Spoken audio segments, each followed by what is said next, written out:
My parents gave my entire college fund to my older brother after he crashed his third car drunk. Not part of it, not alone, all of it. $87,000 that my grandmother had spent 18 years building for me before she died. And the worst part, they told me I should be happy about it, because family helps family. I still remember exactly where I was standing when they said it.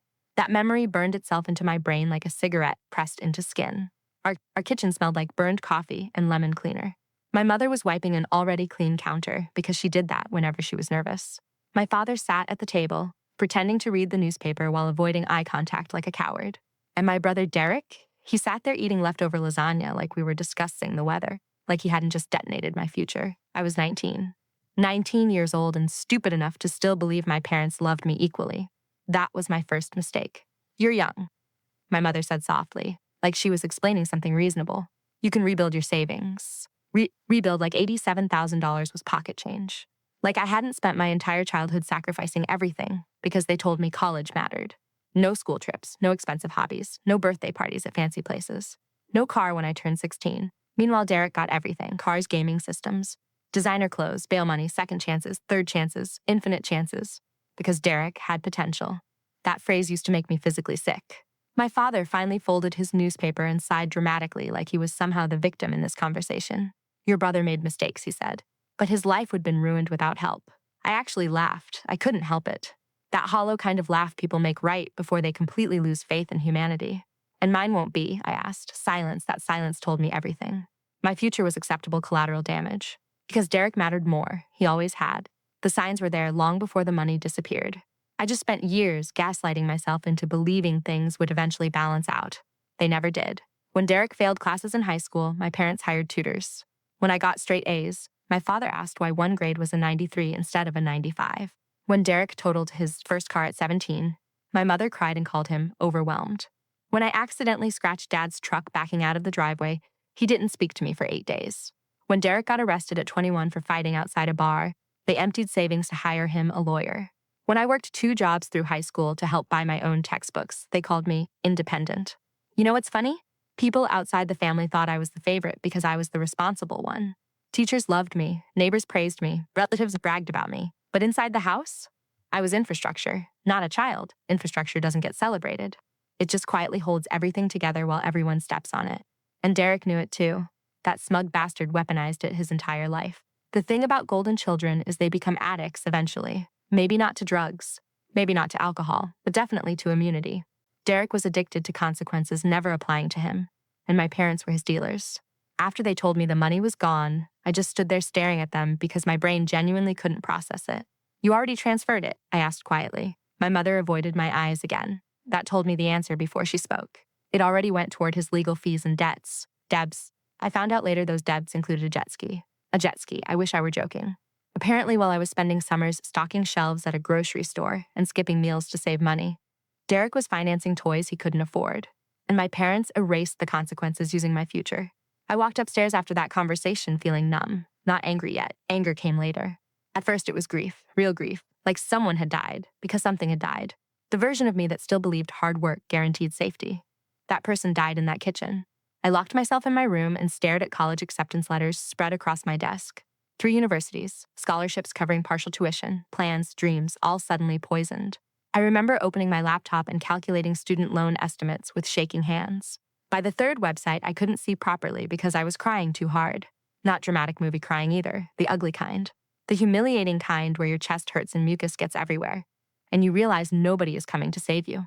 Then it got worse, because about an hour later, Derek knocked on my bedroom door, not to apologize, not to explain. He actually wanted sympathy.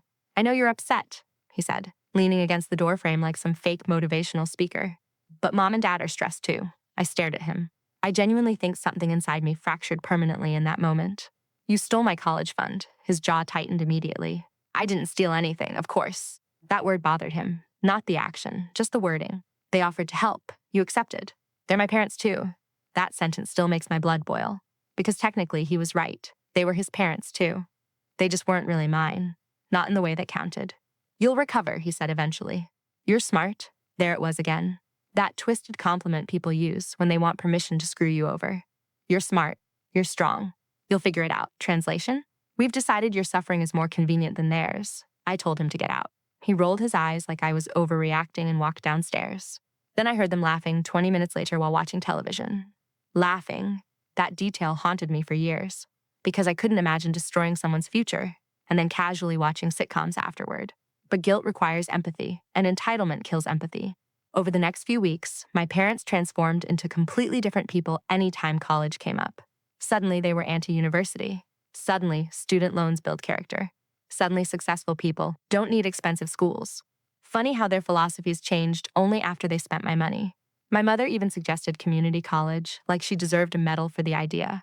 Not because community college is bad, but because she said it with this fake practical tone that basically translated to, lower your expectations so we feel less guilty. I ended up taking out massive loans anyway, because I was stubborn and angry, and honestly fueled entirely by spite at that point. Spite is an underrated survival mechanism. People talk about passion changing lives. No. Pure rage changes lives. I moved out 3 months later, not dramatically. No screaming. No huge confrontation. I just quietly packed my things into my beat-up Honda and left before sunrise while they were sleeping. My mother cried when she realized I was actually leaving, which almost made me laugh. Because where exactly did she think this relationship was headed? Family vacations? Matching Christmas pajamas? I still remember what she said while standing barefoot in the driveway. You're acting like we don't love you. That sentence nearly broke me, because part of me still wanted her to mean it. Even then, even after everything. Children are horrifyingly loyal to people who hurt them. No, I said quietly. I'm acting like you showed me exactly how much. Then I drove away. And for a while, things got better. Not emotionally. Financially, my life became hell. But emotionally, distance helped. I rented a microscopic apartment with stained carpet and a refrigerator that screamed like it was dying every night at 2 a.m. I worked 30 hours a week while attending classes full-time. I survived on ramen, caffeine, and resentment. And weirdly enough, I started becoming happy. Not happy, but peaceful. Nobody criticizing me constantly. Nobody comparing me to Derek. Nobody demanding sacrifices while calling it love. I didn't realize how exhausting survival mode was until I finally left it.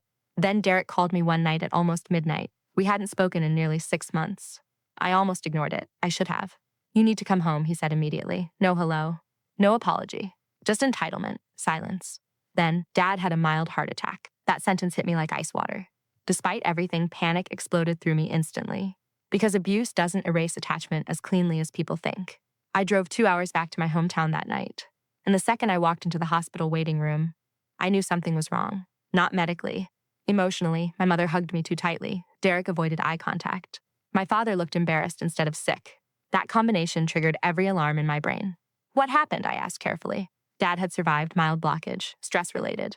Doctors expected recovery. That should have been the entire conversation. It wasn't. Because eventually my mother started crying again. And then came the real reason they wanted me there. We're struggling financially, she whispered. Of course they were. Derek had been bleeding them dry for years. Apparently, after receiving my college fund, he'd also lost another job, missed car payments, maxed multiple credit cards, started investing in cryptocurrency because some podcast told him he was a genius. I wish I were making that up. My father looked 20 years older explaining all this. We might lose the house, and there it was. The setup, the opening act. I felt it immediately. That horrible instinct you get before someone asks for something unforgivable. We just need temporary help, my mother said quickly. Temporary, another word ruined forever. I stared at them in complete disbelief. You gave Derek my college fund, silence. And now you want my money. We're family, my father snapped suddenly, defensive now because shame was creeping in. There it was again. Family. That word only existed when they needed something, never when I did. I asked the question that changed everything. How much have you given Derek total? Nobody answered immediately. That terrified me, because people only hesitate when the truth is catastrophic. Finally, my father muttered, probably around 200,000 over the years. 200,000. I actually sat down because my knees felt weak. $200,000, gone. Destroyed feeding a man-child who still blamed everyone else for his failures. And then Derek finally spoke. You act like I asked for everything. I looked at him for a long time. You did. He scoffed. No, Mom and Dad wanted to help, because you manipulated them. You think you're better than everyone. No, I said calmly. Just better than you. That silence afterward was nuclear. Even the waiting room television seemed quieter. Derek stood up immediately, furious. There it is. There's the real you. I almost laughed. Because toxic families always say that when you stop accepting abuse, the real you apparently means having boundaries. My mother started crying harder. Dad rubbed his forehead like we were both exhausting him equally. Classic. One child burns the house down while the other complains about smoke, and suddenly both are causing drama. I left the hospital 20 minutes later. No promises, no money, no emotional reconciliation scene, just exhaustion. But the story should ended there. It really should have. Except toxic families never stop at one betrayal. They escalate, always. And about 3 months later, my mother called me sobbing so hard I could barely understand her. At first, I thought Dad had died. Instead, she said something that made my stomach drop instantly. Derek's gone. I gripped the phone tighter.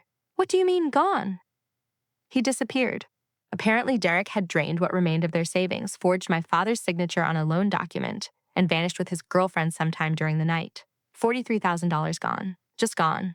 My father nearly had another heart attack when the bank called. And suddenly, after protecting Derek his entire life, my parents finally experienced consequences.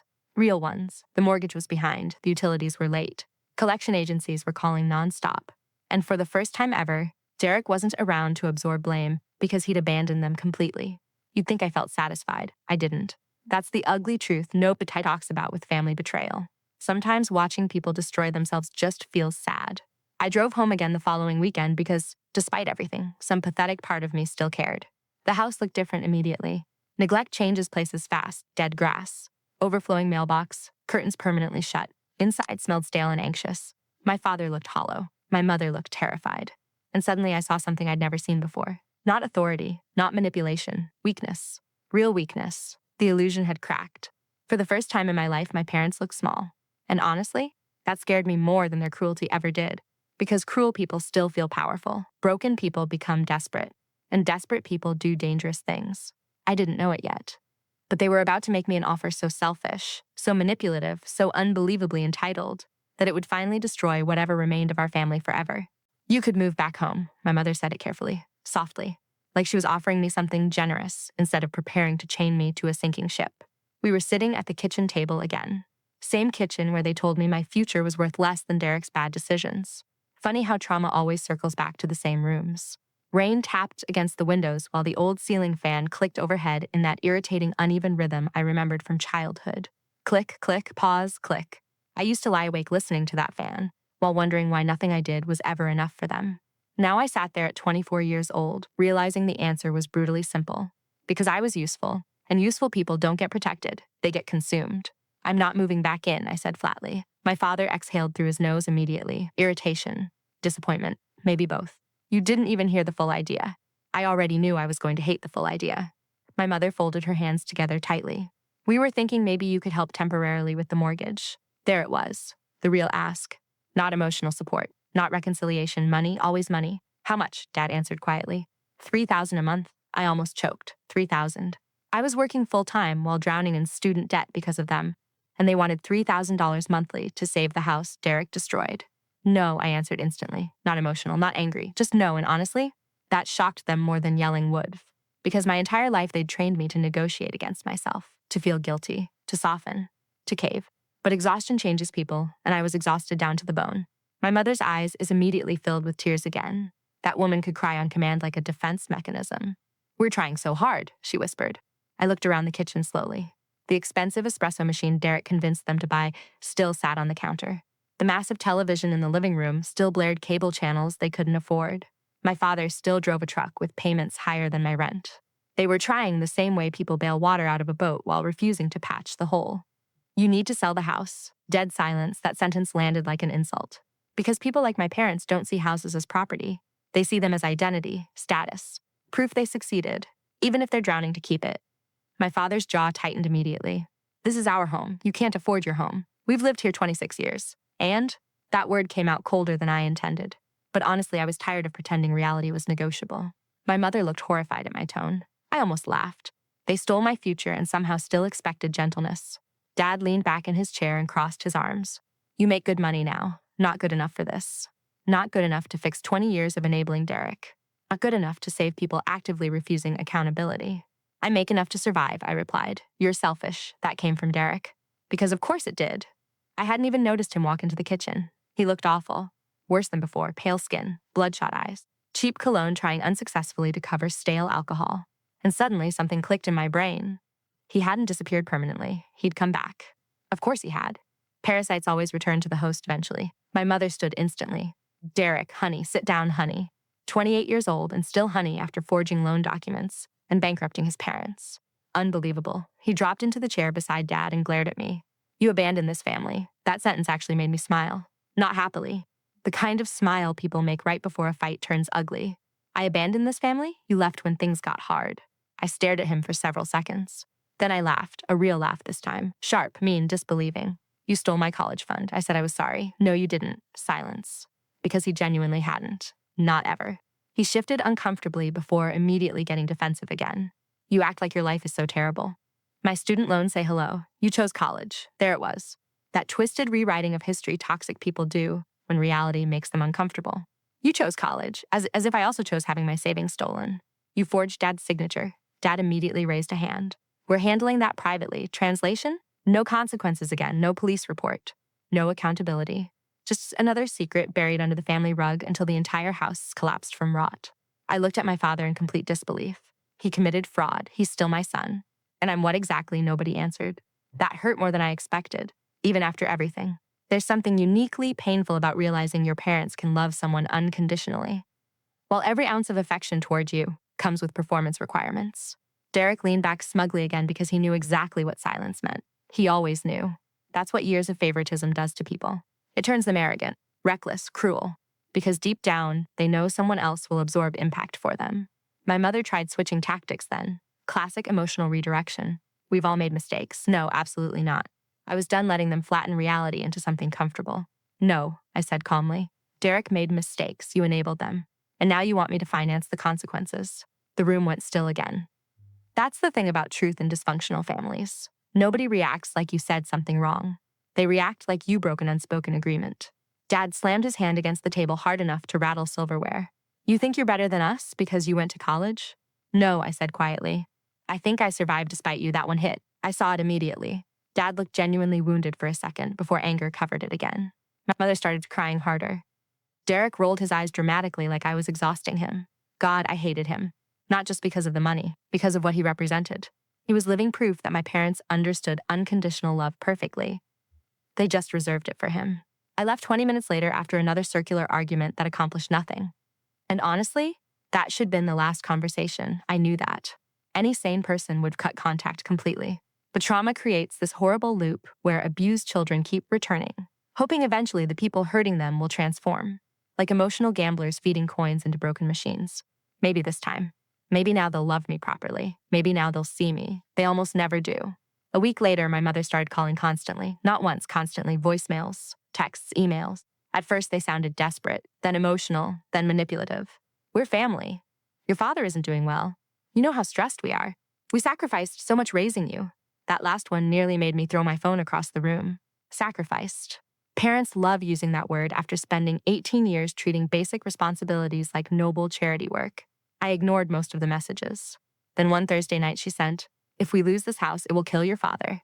That one got me. Because despite everything, I still loved them. Or maybe I loved the version of them I kept hoping existed underneath all the dysfunction.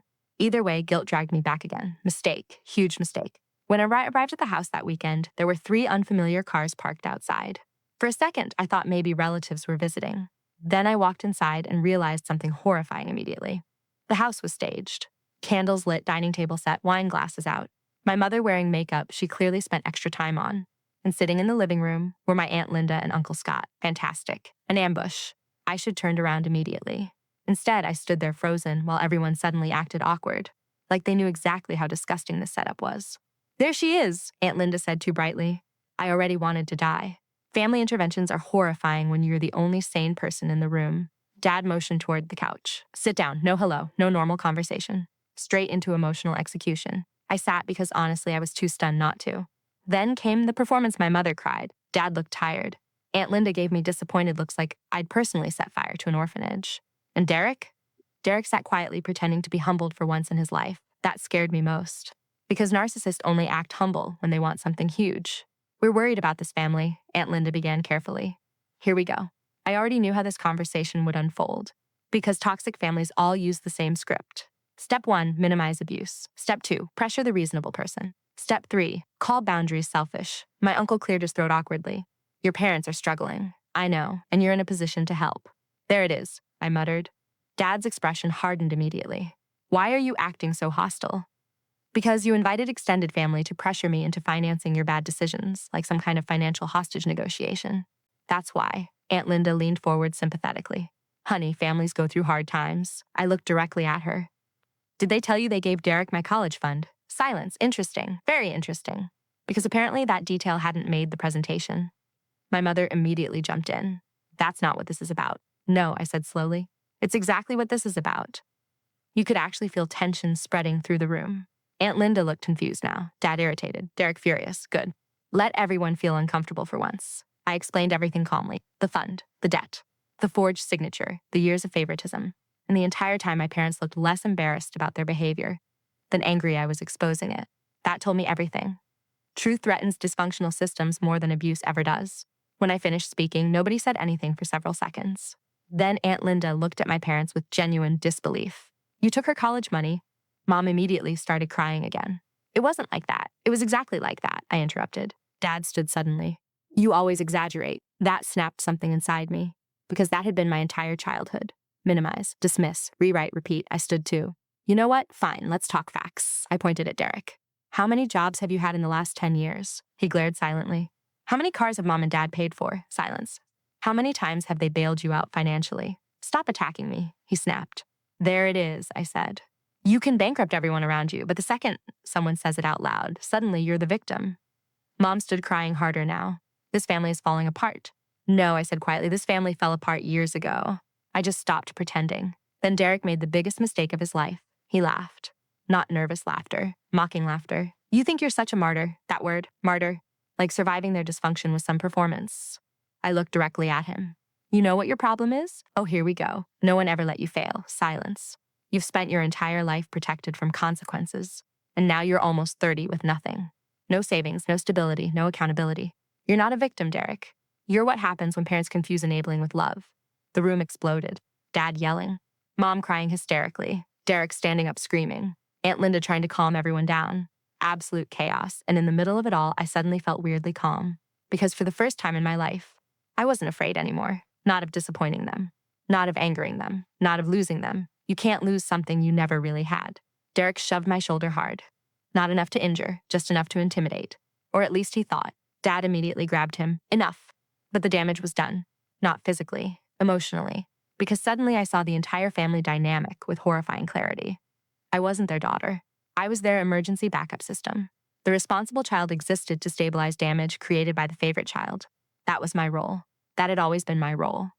And they genuinely believed I owed it to them forever. I grabbed my keys. We're done. Mom panicked immediately.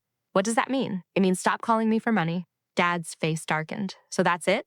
You're abandoning your family? No, I said quietly. I'm finally choosing myself. Then I walked out. My hands were shaking so badly I could barely unlock my car. Not from fear, adrenaline, grief, relief, all mixed together. And while sitting there in the driveway, I realized something horrifying. They were never going to change, ever. Not after losing money, not after betrayal, not after nearly losing their home. Because dysfunction was the foundation of the entire family structure. Changing would require admitting the truth. And the truth was unbearable. They sacrificed one child to protect another, repeatedly, for years. I drove home crying harder than I had in a long time. Not because I missed them. Because I finally understood them. That's worse sometimes. Understanding cruelty makes it feel permanent. Over the next month, I blocked everyone except my mother. And honestly, life became quieter, healthier. I started sleeping properly again, started laughing more, started feeling like an actual person instead of emotional life support.